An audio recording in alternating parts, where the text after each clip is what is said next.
Welcome to In and Around War, a podcast of the Geneva Academy of International Humanitarian Law and Human Rights on contemporary issues related to wars.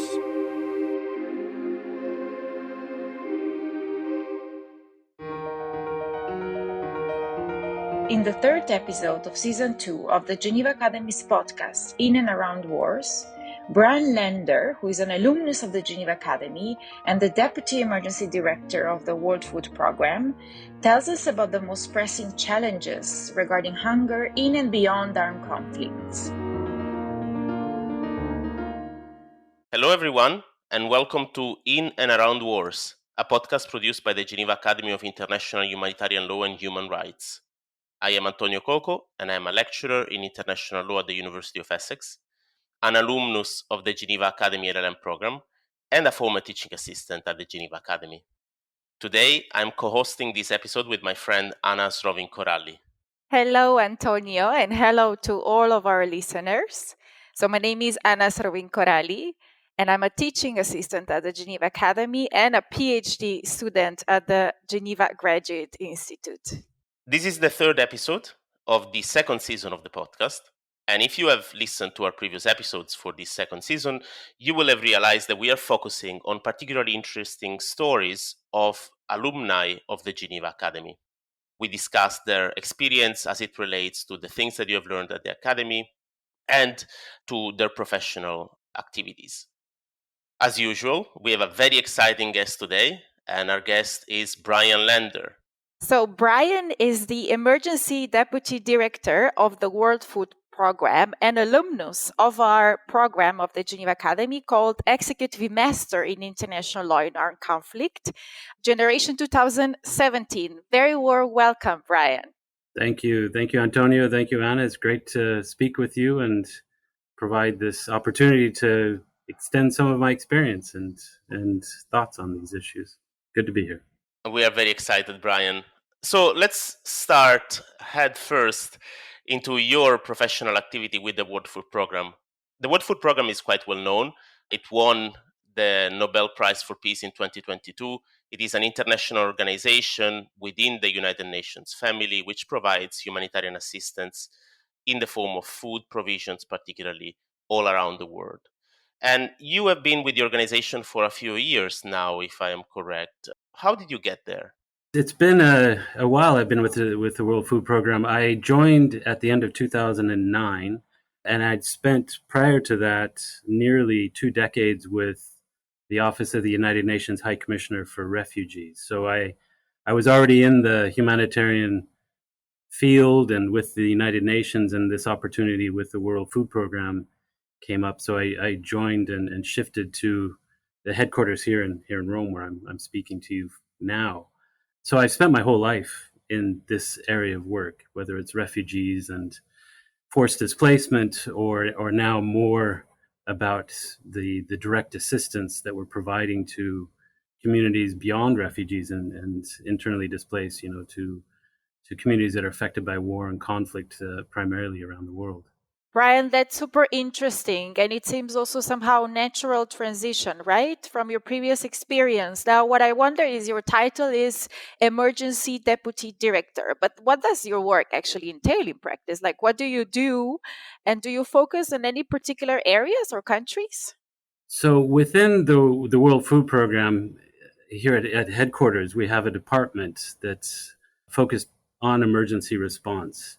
WFP has a dual mandate of what we say is saving lives, which is that immediate response to humanitarian needs, and to changing lives, which we attempt to at least use our assistance to allow people to get back on their feet and perhaps be better able to cope with future crises. About 80% of what we do is focused on saving lives, on emergency response. That's where a large portion of the need is now in the world, and so therefore our focus is on that. And so with my work, we support our country operations in response. And where we see our capacity at the ground or an event that overwhelms our capacity, or we feel that is going into a level that requires additional support, we have staff that deploy from Rome or elsewhere in the world. We have staff with expertise on humanitarian access. We have staff with expertise on civil military relations. We have a group here that's focused on conflict analysis, economic analysis, the meteorological impact as well.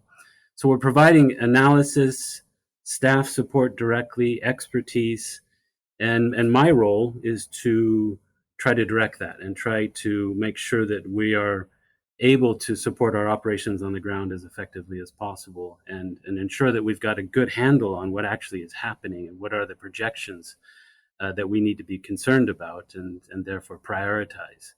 So that's my day-to-day job. That's me looking at the world. In terms of focus, we're present in, I think it's now over 80 countries in the world. Currently, the number of people that are acutely food insecure in the world is about 345 million. And that cuts across all those countries. We're particularly concerned about populations that are really nearly on the doorstep of famine. That's about 43 million people in 53 countries. So we've got a broad spectrum of focus in terms of our support to the field. And you can't say from day one to day two what you're going to focus on that day. It comes at you as things deteriorate around the world.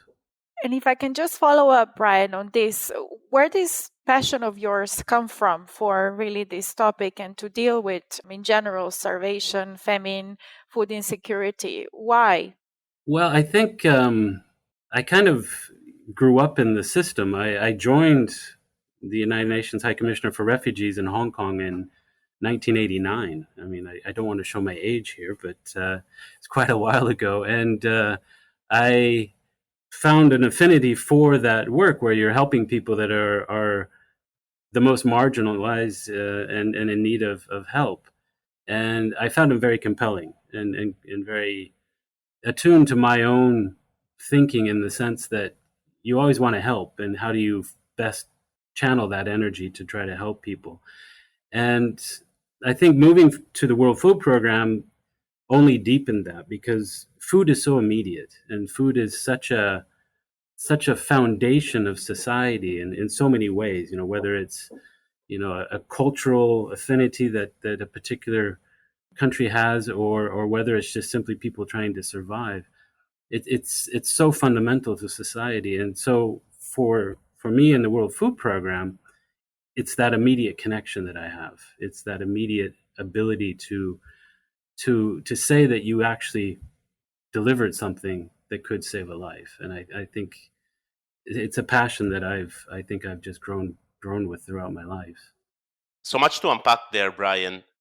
I noticed that you used several expressions to describe the situations of people not having access to enough food. You talked about food insecurity, hunger, famine. Anna mentioned starvation. Could you perhaps try and help us understand the nuances of the differences between these expressions, if there is any? Yeah, there are a lot of nuances. Maybe the first place to start is how do we assess people's food insecurity? And there is what's largely referred to as the gold standard, is a mechanism or a process that goes through to assess people's food insecurity, called the integrated phase classification. It's a very obscure name for something that's very practical and straightforward, but essentially that integrated phase classification has 5 levels. Level 1 being you and me, right? We know where our next meal is coming from, and we can be fairly confident where we're good for the next month. Phase 2 is where you start to have some issues, but in large part you're okay. Phase 3 is where you really start to get into crisis level food insecurity. And there you're starting to make choices about whether you eat or whether your children eat, or whether you go without one meal and instead, save that for another day. And then phase 4 is really where you're getting to that point where you're on the brink of famine. And there we're saying people then start to use what we would call negative coping mechanisms. So you're selling your assets. You are perhaps putting yourself at risk by going to markets that are potentially insecure, or you're traveling long distances. Or, and I think that's where we see a lot of impact is on forced displacement. People actually have to pick up and leave their homes and travel elsewhere in the country or across borders and become refugees. So that level 4 is really where we're seeing that impact, and then level 5 is fortunately fairly rare, but we are seeing increasing numbers of people in IPC 5, or Integrated Phase Classification 5, which is considered to be famine conditions. Now, it's a projection. It's looking for the next 3 to 6 months. They will be in famine, or let's call it starvation. They will be starving within the next 3 to 6 months if they do not receive assistance or the situation changes fundamentally. So that last classification is the one where we get the greatest concern. In the past year, we've seen 7 countries with populations in IPC 5, and that's unprecedented. We've never seen that before, and that's where organizations like the World Food Program feel very compelled to raise the alarm and make sure that everyone has a focus on responding effectively to those. And in all of those cases, it's due to conflict. It's due to armed conflicts. So there's a very, very direct relationship between people's ability to not only feed themselves, but stay at home, continue their lives, but then also survive. You know, we often talk about what choices do people have. They can either stay at home and potentially starve, or they can flee. Thank you, Brian. I would just like to ask a follow-up about who is in charge of running this integrated phase classification. And I would like to hear your opinion about whether this monitoring system is effective, or is there anything that should be adjusted or reformed?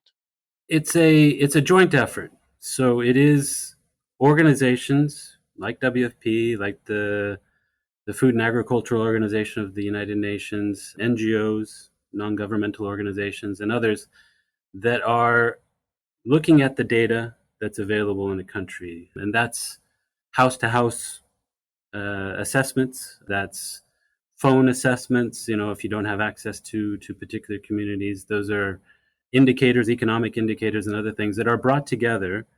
And there is a discussion around what does that tell about the communities that are being assessed. It involves the government. It involves the government where these populations are located, and it is consensus based. So there's a conversation and there's a consensus on what is it that we all can agree is the situation for these communities, and that includes the government that is responsible for those populations. So there is a conversation out there whether or not, because of the implications of the assessments, particularly when we have situations of famine or starvation, whether or not governments are willing to go along with that, I think is a question. And you do see pushback in certain situations where, in a sense, it's an indictment on their own ability to feed their civilians, and therefore they do not want to be publicly known for not being able to respond. So I think there is a question out there whether or not that consensus model is necessarily the best model to give you the clearest picture. But at the moment, it does allow for the type of response that's necessary, because you do have the government agreeing with that outcome, and therefore the need for humanitarian assistance. So there's 2 sides of the coin. That one, how realistic is it for governments to go along with assessment that potentially is critical of their own governance? And on the other hand, their buy-in that's necessary to ensure that you provide the right assistance. Brian, you've mentioned a couple of times the connection or the ties, if you like, between the hunger and armed conflict. So I want to take you now to the UN Security Council resolution 2417, which was issued on this topic. And I would like to ask you whether you could tell us a little bit more of the content and aims of this resolution. I think it came out in 2018, right? Correct. 2417 was a resolution which was adopted by consensus, which for the Security Council today, that's a pretty big achievement in and of itself. So it speaks about the impact of conflict on hunger and a little bit about the impact of hunger on conflict, but largely about how conflict is driving hunger. And it really reinforces the prohibition on starvation as a method of war. It speaks to the principles and the rules of IHL and reinforces those.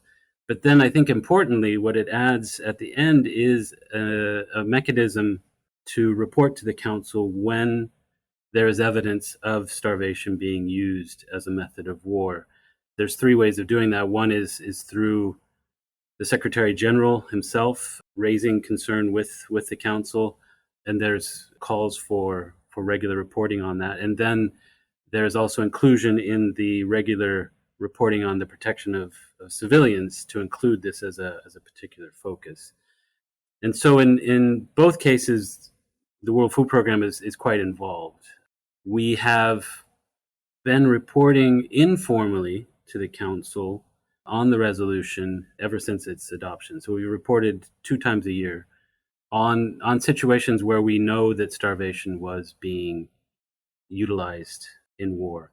And the most recent report, for instance, was issued just a couple of weeks ago in April.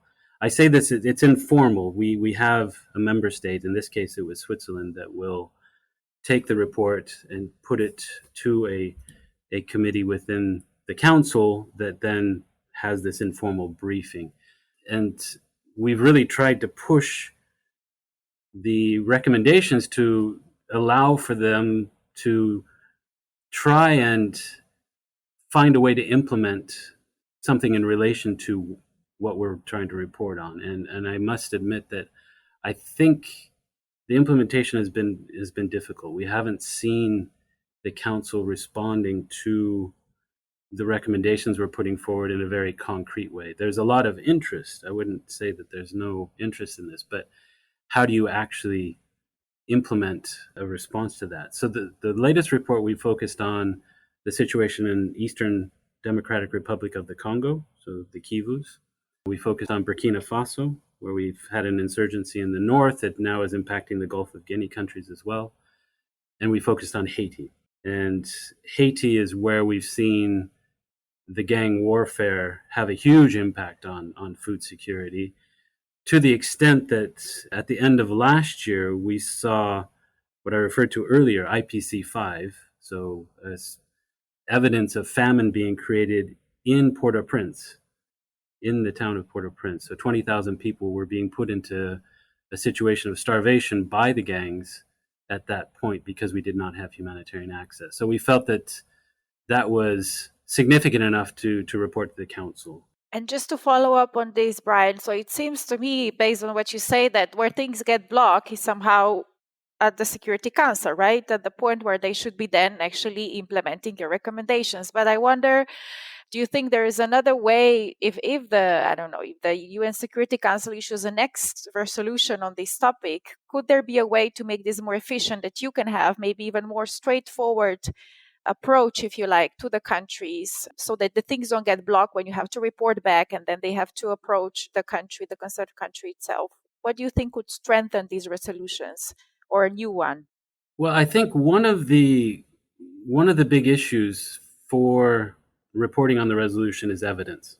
We're reporting, as I said, on an informal basis, and I would argue a voluntary basis. The Council hasn't come back to us and said, we want to hear from you on this, but rather we have been more proactive in putting forward what we feel are situations of direct concern to the Council. I mean, when we talk about engagement with the Council, we're saying that food insecurity and the impact of conflict rises to the level of a question of peace and security, which is fundamental to the mandate of the Council. So we feel very compelled to do this. But where we have constraints is around evidence. And I say that not because there isn't evidence, but rather because as an operational agency, as a humanitarian organization, we have to be very careful about calling out specific actors on their behavior. That may compromise our ability to actually continue to operate. And so we have to adopt a very careful balance between what we're saying and the kind of concrete things we can put forward. We rely largely on others to publicize information that then we can refer to. So, for instance, the Human Rights Council reports on Haiti or others do contain very concrete information that we then replicate in a way, but try to couch it in terms of our own ability to operate. The reporting that we focus on is impact on displacement. So where do we see a displacement as a result of the food insecurity? Impact on food systems. So where do we see attacks against water systems, against fields, or against markets? And then third, our ability to access, or including security of staff. So we report on those three things. Where I think there could be an improvement, and this is open for debate, but I think we could have a group of experts created that would be able to be much more hard-hitting and direct about the evidence that's obvious in these cases. We've seen, for instance, the independent mechanism for Myanmar, for instance, put in place, which is gathering information but not reporting necessarily. I think we could go beyond that. I think the council should have, or the Secretary General himself, for instance, should have a group of experts sitting next to him saying, we're seeing this today, and this is what we think the council should do. So the link between conflict and hunger is actually a strong one. You even said that there is some sort of cycle whereby hunger feeds into conflict and conflict feeds into hunger, as if the reasons for the conflict could also be seen in the lack of food security in a society. So could you please elaborate a little bit on that? How is it that lack of food security could actually fuel conflict, if at all? I think we've seen a number of incidents of it over the past years. You recall, I don't remember the year exactly, but it was in the mid-2000s when in Kenya elections, there was quite a lot of violence in the countryside, and it was largely around the lack of food at the time, and linking that to the election. So the availability of food was being used to escalate conflict and division within Kenya at that point. You know, during the Arab Spring, for instance, we saw the rise of food prices and the availability of bread, which is, you know, such a fundamental commodity across the Middle East, let alone anywhere else. And that led to a lot of destabilization of economies and protests. You know, you see social unrest being generated by rising prices, by availability of basic commodities. And I think since COVID and the economic crisis that was generated by those several years of just huge constraints and the impact of food prices at that point as well, now we look around the world today and the number of conflicts that we see rising from that period, and I think you can't only link it to food, but certainly the availability of food and the ability of people to survive and continue is certainly a driver of a lot of the social unrest and conflict that we're seeing around the world. So it's part of a more complex cause, I think, of conflict, but it's certainly a significant piece. And I think that's where we see the need to ensure that people continue to have access to food. At one point, you know, we're very worried about the availability of food. At the moment, it's more about the access of people to food, whether the market's working, whether the prices are at a level where people can continue to feed themselves at a reasonable level. But at some point, there's also a big concern about whether or not there's actually food available in the market. You know, the links, for instance, to the Ukraine crisis and then the Black Sea Grain Initiative that occurred thereafter, that's largely been about that availability question. And we haven't hit that point yet, but I think we're very concerned that that's coming in many places. since it's so important to analyze the linkage between conflict and hunger, I think it's also important to recognize when is there an armed conflict in a country in which you see early signs of food insecurity. So I was wondering, how do you do that? How do you distinguish gang violence from proper armed conflict? Do you use the definitions that are available in international humanitarian law, or do you have any other method? I would say very directly no. Our focus is on vulnerability. So what we look at is a community's ability to cope and what is the impact of violence or conflict or climate change or whatever it may be that is impacting that community. Now, that being said, international humanitarian law is very relevant to our own ability to operate. So it becomes more of an operational issue. For instance, when we negotiate with authorities to reach a community, it's on the basis of those fundamental principles of humanitarian access and safety of staff and the ability of people to feed themselves. And so I wouldn't say at the front end we're concerned about whether or not it is a conflict or not. And this goes to the case of Haiti, for instance, where we do have the incidence of armed gangs. In fact, the use of the word gangs is something that we've been challenged on, and rather we have to refer to organized criminal networks is what they're telling us to use, which is a strange term, but the essential impact is violence. And we're a bit indifferent to why they're creating that violence, but where we do see the impact is that, then when you have IHL concerns, for instance, going to the Security Council, they don't classify it as an armed conflict, and therefore it's not something that is of their direct concern. It's rather a question of law and order at the national level. And that's where then it impacts on us, because then we're left holding the bag. We're the humanitarians that solve the political problem that has no political solution. And I'd say that's where it becomes a concern. Brian, now it's the moment that I tell you a secret. The secret is that starvation is part of my PhD. So you will be now the victim of my PhD. I apologize in advance. I'm particularly excited. I was excited about this podcast because finally I can ask one question that bothers me, that doesn't allow me to sleep for the past 2 years. I'm joking. I've been sleeping. But, so in international criminal law, there was a quite important, I think, development in 2020. So the Assembly of State Parties of the International Criminal Court, they agreed on adopting this new war crime of starvation as a method of warfare in the situations of non-international armed conflict, right? So not only in the wars between states, but also in the internal wars.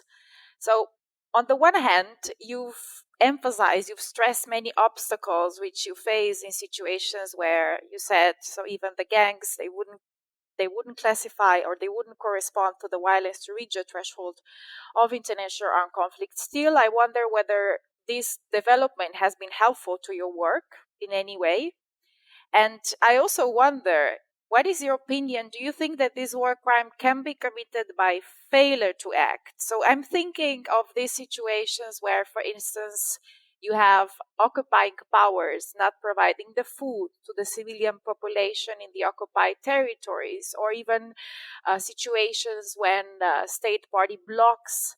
Let's imagine that they block the humanitarian aid or humanitarian convoys, which would provide food and medication to civilians. What do you think? That's great. I'm glad that there's one more piece of work that's out there. This is an agenda, I think, that doesn't get enough attention. In terms of, how do we address some of those failures, as it were, in circumstances, it's hard, because what we as humanitarians are doing is we're responding to the consequences of essentially political failure. That seems to be the only solution for most crises in the world today. And that's unfair, right? I don't think it's fair to put that on to humanitarians. So yes, the addition to the International Criminal Court statute is extremely welcome by us, because it does situate this as comprehensive. It's covering all situations where we see conflict, and I think that was a huge gap in the law for a long time. I think what we'd like to see is more states now adopt the amendment, and I was actually in the Hague not too long ago, where we had a conversation about promoting states acceding to that change. So I think that's one step in the right direction. But when it comes to actual impact on the ground, it's one more tool in our toolbox, and that's never a bad thing. Whether or not states will do anything different, I think I'm a bit skeptical. I don't think there's been enough condemnation of the type of behavior that we've seen in many of these conflicts to cause them concern. And I think one of the most obvious examples that I've been involved with more recently is the blockade of northern Ethiopia during the conflict there. And I think if you look at it from a government perspective, it was successful. Essentially, there was a resolution to the conflict, but at what a huge price. At the time, we knew that starvation was occurring for hundreds of thousands of people in that area, and we had no access, no access for long periods. And I don't think we've actually come to grips with that yet. What concerns me even more then is that there was no consequence of that behavior, and therefore other governments look at it as good practice. Why don't we do the same type of tactics to compel populations to concede, to surrender, to give in to government military action? And I think that's a huge problem. We've seen it in West Africa now, with Burkina Faso, with Mali, with the type of tactics that we're seeing employed there. I don't think there's been a realization yet. I think the use of starvation as a method of war is still largely acceptable, unfortunately. Brian, I've been taking so many notes you cannot imagine. I mean, I'm lucky there's going to be recording afterwards, but it's been incredible. I've learned so much, really. It's certainly sad to hear about the difficulties with coping with states who engage in starvation as a tactic, as a method to obtain advantage in the conflicts that they fight. But it was so enriching to learn about this from you, Brian. Definitely our listeners will have also learned so much. It has been a fantastic conversation, and it's really a shame that we have to slowly come to an end. Before we do this, however, if you have listened to our previous episodes, you will know that there is a question that we ask to every single one of our guests. And it is a question about your experience at the Geneva Academy. We would like to know if there is any memory or any anecdote that you would like to share with us, something that makes you laugh or smile and that you think we should know. I look at my experience at the Academy as so enlightening for me. I was a humanitarian, as I said, for years and years, largely focused on refugee law. So I knew the refugee law side of things. But when it came to food and the use of humanitarian assistance and the real fundamental, and it's foundational in society as well. I find IHL just so fundamental to this human experience and the way that we behave and the way that we act, that it was extremely enlightening for me and really inspired me to go even deeper into this whole conversation around starvation and what is driving it and what do we do about it. And I feel like I would be irresponsible in my position not to do as much as I can to further the agenda, to really ground this whole idea of the prohibition of starvation as a method of war. And I guess what I learned at the Academy is that there is such a dearth of information and examination of the issue. I don't think that it's really been given the attention it deserves, given the impact that it has. And the fact that no one's ever been prosecuted for the crime of starvation is just extraordinary to me. Well, Brian, it's amazing to hear that Actually, your best memory is just the academy itself as a whole experience. I'm really, really glad to hear this. And well, thanks to everyone here, everyone in the room. So thanks to Brian, thanks to Antonio, thanks to Margarita, also our producer. I've really enjoyed so much this interview, and I've learned so much. So thank you for sharing. Now, before I say goodbye, I just want to remind to our listeners that you can listen to this episode whenever you like. So on the usual platform for podcasts, including the Apple Podcast, Spotify, and so on. Please leave us a good review if you like the episode, of course. And make sure also to subscribe if you don't want to miss any episode. Bye-bye, and I look forward to the next episode. Bye-bye. Thank you. It's been really a pleasure. Thank you. You've been listening to In and Around Wars, a podcast of the Geneva Academy of International Humanitarian Law and Human Rights. If you've enjoyed this episode, don't forget to subscribe and stay tuned for more inspiring conversations with Geneva Academy alumni. You can also check the Geneva Academy's website at www.geneva-academy.ch to find more resources and upcoming events on contemporary issues of international humanitarian law and policy.